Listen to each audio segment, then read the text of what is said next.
Former One Pacman Party List Congressman Mikey Romero has relinquished his post as a reservist of the Philippine Air Force. In a statement, Romero says it has been a privilege and an honor to serve alongside the AFP and thank the uniformed service for the trust and the opportunities that he received. Romero, a wing commander of the Tactical Operations Wing Reserve in Northern Luzon, ended by saying that genuine service is not measured by rank or position but by what has been done for the people and the country. Romero's retirement took effect yesterday, August 19. This comes amid controversy over Romero's allegedly questionable medals, including a Gold Cross medal which he wore in one photograph with the AFP Chief of Staff. Romero has since denied accusations of stolen valor and maintains that all his military distinctions are backed up by official AFP orders and records. He also clarified that he did not wear a Gold Cross medal in the photograph, but a Gawad sa Kapayapaan badge, which he got for helping the Air Force secure 3 C-130 planes. In a statement, the Philippine Air Force says Romero has been relieved from his post as a wing commander while it investigates and verifies his records and his military awards. It did acknowledge the contribution of every reservist, including Romero, who served alongside the Philippine Air Force. And let's have somebody weigh in on this issue. Joining us tonight is former Marine Captain, or nag-major ka di ba? And former Congressman Gary Alejano. Good evening, sir, and welcome to The Big Story. Good evening, Ed, and to all your listeners, good evening. Yeah, good evening, sir. Always a pleasure to have you on board. Sir, let me just back up a bit. If I remember right, you also have a Gold Cross, and not just that, you also have a Distinguished Conduct Star?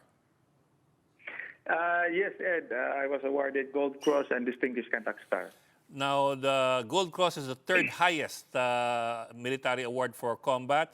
The Distinguished Conduct Star, tell me if I'm right or wrong, is the second highest.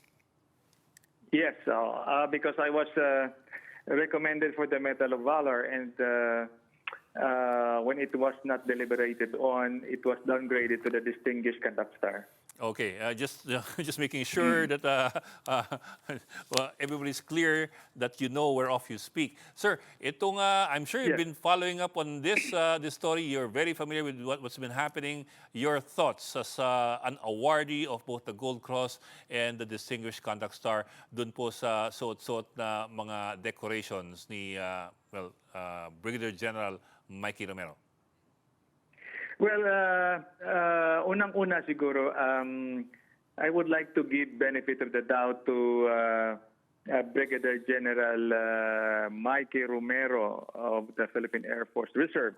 Naging kasama ko siya in Congress, and he's a good man. But however, I don't know the specifics of the awards, but looking at it mainly, nakita natin sa dibdib and so many medals and awards and even the insignias and badges. Hindi siya akma sa isang reserve, because I have not seen anybody from the reserve force with so many awards, no? And even the badges, so many badges. So, hindi siya akma sa isang reserve officer. So, magka-question ka talaga kaagad, bakit saan mo kinuha yan? Kasi even an active officer exposed in combat operation in Philippines, would I be able to have that, so many badges and so many medals and awards? So, it has become controversial. No? Yes, sir. So, ang akin lang siguro, our armed forces, not only for this case, we really have to look into the specific matter regarding General Romero, and of course, the provision of awards to the reserve force, because kailangan din naman natin ang reserve force, no? Kasi naranasan ko ito when I was still in Congress. I took the General Staff course together with other congressmen. And in the graduation and even in the promotion, some of the congressmen I was with were wearing uniform with awards. Oh. No, nakalagay yung mga awards nila. So I caution them because sabi ko, ang awards na yan, na hindi yan basta-basta ang dekorasyon lang. No? And honestly, yung ibang mga hindi din naman kasi nila alam. So kaya nga, we should be giving benefit of the doubt to General Romero and even those other reserve kasi hindi nila alam yun eh. Hindi nila alam. So ang mga staff nila na inutusan nila, siguro namili na ng anong magandang itsura, pinagsasaksak na lahat doon sa uniform. And Okay. so hindi maganda na ganon. Sir, teka, let me atrasaw ng konti. Okay, we don't have to name names if you prefer not to. Pero tama ba, intindi ko na, Yes. na nakasabay mo ilang congressmen naka-uniforme tapos yung mga awards nila kahina-hinala rin. Yes, kasi tinanong ko na saan yun nakuha yan, ano? Kasi bago pa lang kasi yung iba, they were not members of the reserve force at all. And because they decided to take the General Staff Corps or GSC of the Armed Forces, they're automatically promoted or awarded the Lieutenant Colonel Yes, sir. Yes, sir. officer rank. And therefore, wala pa silang karanasan. So saan nila kukunin yung award na yan? So moment they wore the uniform, may award na. So kinosyon ko yung staff na hindi basta-basta nilalagay yung mga awards na yan kasi it should be earned. No? It should be earned. So yun naman, correct naman yun. Pero siguro sa mga iba na hindi, kaya importante din sa process, we should also educate them and caution them na hindi basta ganun ng awards kasi sometimes, without offense to our armed forces, masyadong binibaby yung mga reserve natin, especially coming from the high ranks from the business sector and even the congressmen. Hindi dapat kung ano ang dapat na gawin niya at i-comply niya kung nag-schooling man sa armed forces, hindi dapat ganun kasi otherwise mawawala yung saysay ng isang reservist. Yeah, kung siya ay unang-una hindi nag-training, hindi mo alam yung even pag-salute, ang mga awards, hindi mo alam, hindi that's sampal yun sa armed forces.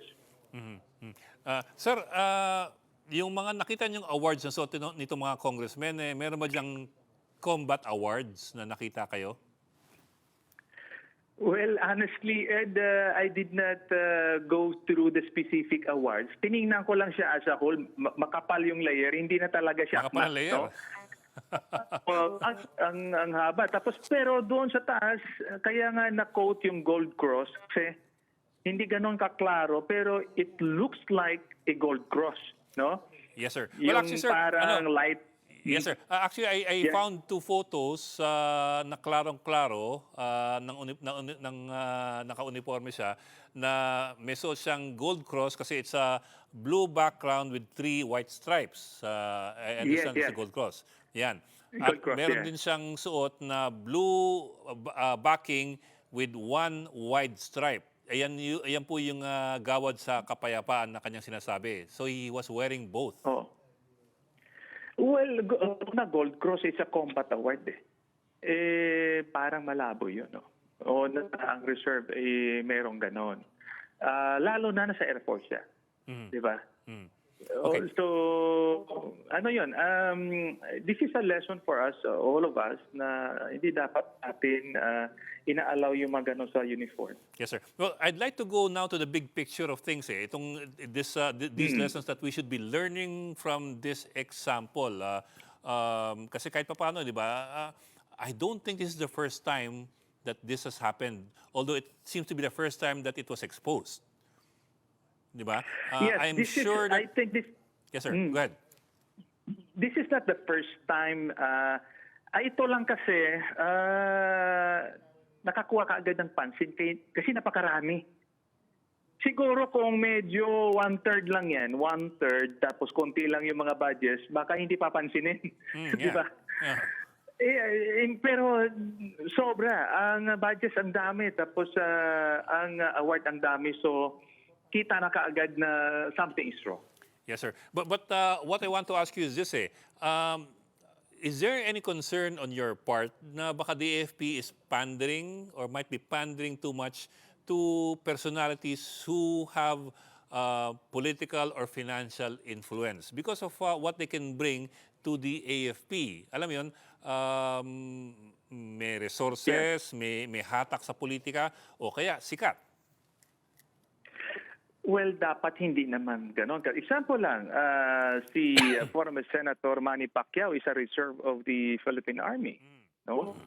Pag nagsuot siya ng uniform, hindi naman, wala kang makitang award na ganon kadami. In fact, parang wala akong nakitang award, di ba? So, ano lang yun, yes, I am not accusing the armed forces na parang ganon giving favors, awards, but it should merit an investigation. No, kasi hindi pwede gano'n. Marami namang tumutulong sa armed forces talaga. Marami. Yung ating mga reserve, actually, maraming mga may kaya dyan kasi kulang talaga armed forces. Pero we recognize them by giving them plaques of award during anniversaries, recognizing them, or administrative awards like, example, commendation medal, di ba? O gawad ng ganito. So mga relief operations, pwede yon. Pero pagka something na combat operations na at saka ano nakita ko maraming koto, no? Maraming koto, oh. Yung pag natin koto kasi sometimes para na hindi ganun karami yung isang award nilalagyan ng appurtenances, no? Yung natawag parang nilalagyan ng ang dalawang gold cross, isa lang makita mo pero meron siyang koto na isa. Parang ganun tawag natin. Oh. Which means na he reserved the same award several times. Yes, na-receive niya na maraming beses to ng ganon. So, kung karami, tapos marami pang kuto, ibig sabihin na napakarami talaga niyan. So, very controversial. But I would like to emphasize, I know the person, mabait na tao yan, matulungin, pero kailangan din namang imbestigahan para hindi na maulit. Pero sir, is there any issue as far as yung kanyang apparently speedy promotions is concerned or are concerned? Kasi for example, I think mga 2020 or 2021, he was an airman second class. I think he went through schooling, so he became a lieutenant colonel by 2023. By 2025, I think he became a full colonel. By 2026, he became a general. Well, for me, sa ganong award, medyo questionable din yan. Kasi may timing grade din yun eh. Yeah. Ibig sabihin, you need to spend some time for that rank before you will be qualified to be promoted to the next rank. So may time to spend for that. And merong bilit din yan. Ibig sabihin, the position na inahawakan mo, may corresponding rank yan. So you have to go through that there. No, kasi kung magic yan na pinormote mo kaagad, well, I don't agree with it, no? Kaya nga yun din a reminder not only for the armed forces but also for the Philippine Coast Guard example, no? Meron din ganun eh na napopromote kaagad ng mataas. So dapat tingnan yung policy na yan kasi para reflective din na totoo talagang na dinaanan niya yung mga requirements, no? Dinaanan niya yung billets, and then kasi pag sinabi nating reserve, kasing galing dapat ng ating active yan, ng regular. Yeah. Certainly. So kung hindi sila ganun, dumaan sila sa proseso, and even yung mga customs and traditions ng armed forces ay hindi nila alam, something must be wrong. Yes, sir. But, sir, okay, my last question, sir. Well, he has stepped down, or in his words, he has retired na from his position. My question, I suppose, is kasi this leaves a whole slew of, ang daming mga tanong na hindi masasagot sa kanyang pagbibitiw. Among them, for example, totoo ba o hindi nakakuha siya ng Gold Cross? At kung totoo siyang nabigyan ng Gold Cross, bakit? O sino nagbigay sa kanya ng Gold Cross? And so on down the line. Mukhang mga tanong na ito, hindi na masasagot ngayon dahil sa pagbibitiw niya. So medyo bitin po dun sa kung ano ba talaga ang nangyari at kung meron bang nagkamali o nagkaaberya. Narinig ko rin, I don't know if I'm right, na ang armed forces will conduct its own investigation para malaman kung ano ba talaga ang nasa likod na yan. No? So, I believe kailangan yun dahil kung hindi magtatanong ang taong bayan, tingin ko most likely kakalimutan yun, no? Yeah, Para sir. hindi lang malagay sa... Oo. So we need to ask questions and we need to demand from the armed forces na magkaroon sila ng maliwanag na sagot sa taong bayan para hindi na maulit at saka makita natin kung anong katotohanan. Yes, sir. I understand, sir. And also, sir, huli na lang ha, napakadali pong i-check kung talagang may gold cross siya o hindi kasi general order lang naman yun. May paperwork yan. It doesn't take Yes, 2 days to figure it out eh. At saka sa ating adjutant may records yan kasi kahit na naka-soft copy, research mo na sa computer yan, makita Oo mo nga, yan. sir. so, So maganda makita ka agad yan. okay. Maraming salamat sa iyo, sir, major ba o captain? Ano ba yung retirement yun na posisyon? Well, I went out of the service as a captain of the Philippine Marine Okay. Corps, but I went back as a lieutenant colonel in the reserve because of the general staff course. Yeah, nga pala. You did further studies. Okay, I'll refer na lang. Yeah. I'll refer na lang to you as a Gold Cross and Distinguished Contact Star awardee, Marine Officer Gary Alejano. Thank you, sir.